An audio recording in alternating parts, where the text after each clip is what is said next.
Ya, Assalamualaikum warahmatullahi wabarakatuh. Waalaikumsalam. Selamat siang. Saya Aryo Halik akan berbicara mengenai domain driven design, yaitu salah satu cara dari software development process. Seperti yang kita ketahui, dalam pembuatan perangkat lunak yang sifatnya masih bersifat trivial, itu dapat dilakukan dengan mudah. Kita dapat langsung melakukan pengkodingan bahkan tanpa memerlukan perencanaan yang lebih matang terlebih dahulu. Akan tetapi ketika kompleksitas itu meningkat seperti yang terjadi pada software-software enterprise, di mana dibutuhkan gabungan usaha dari berbagai tim, hal tersebut tentunya tidak dapat dilakukan karena akan menimbulkan kesukaran dan masalah untuk kedepannya. Nah, oleh karena itu dibutuhkan suatu perancangan, suatu strategi dalam perancangannya.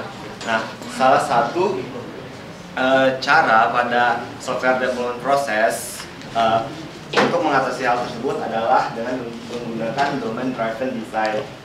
Domain driven design adalah sebuah pendekatan berorientasi objek untuk membantu pengembangan perangkat lunak untuk kasus yang lebih kompleks dengan berdasar pada domain model.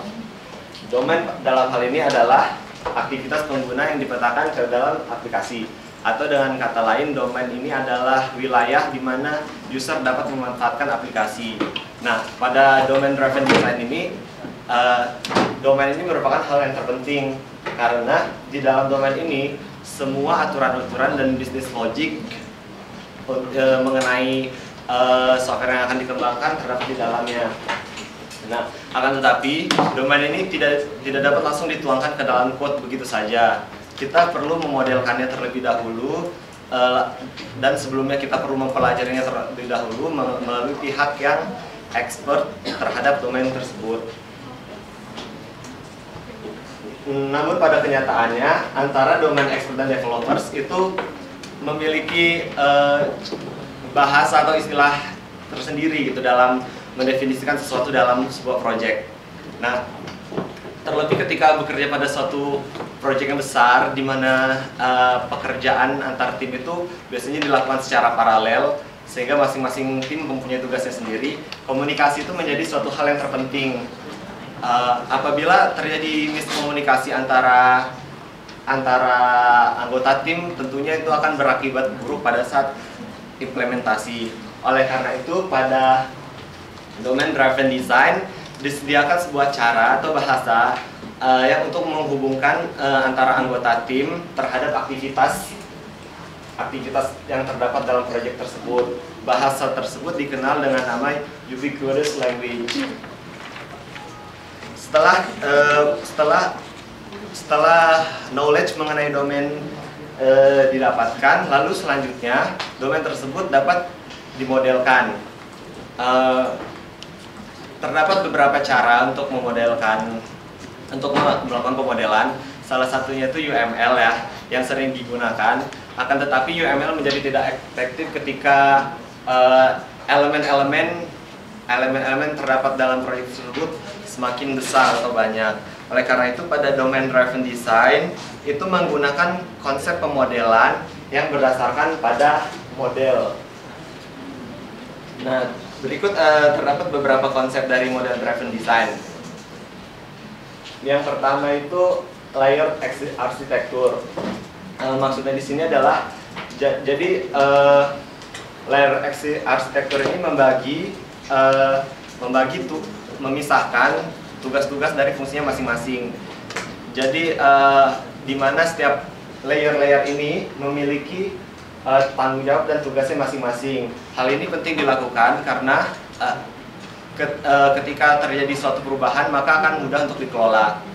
Pada layer arsitektur itu terpisah menjadi 4. Yang pertama user interface, application, domain, dan infrastruktur. Lalu yang kedua, setiap objek yang memiliki identitas itu disebut sebagai entitas. Contohnya begini, jika contohnya itu adalah akun nasabah pada sebuah bank. Nah, bank harus dapat membedakan setiap nasabahnya walaupun dimungkinkan setiap nasabahnya itu memiliki nama atau alamat yang sama. Lalu selanjutnya, sebuah objek yang digunakan untuk mendeskripsikan aspek-aspek dari sebuah domain dan tidak memiliki identitas itu disebut dengan object value. Oleh karena objek value ini tidak memiliki identitas, maka akan mudah untuk dibuat, dihilangkan, dan di-copy.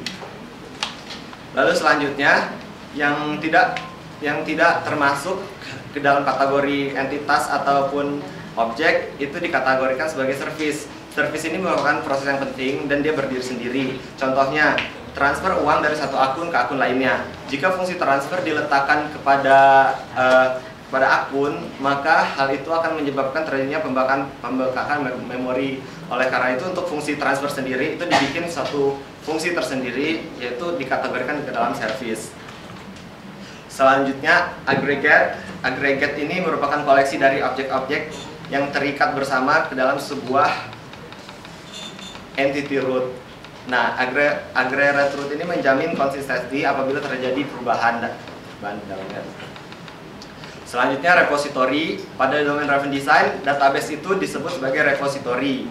Ya, fungsinya menengahi antara transfer data antara domain dan menyimpan data dan menghubungkan data yang dibutuhkan oleh layer dan user interface.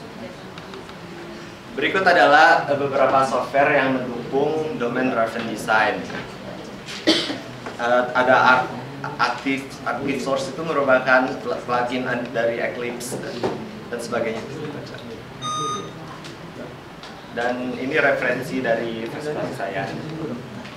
Ya, sekian presentasi dari saya.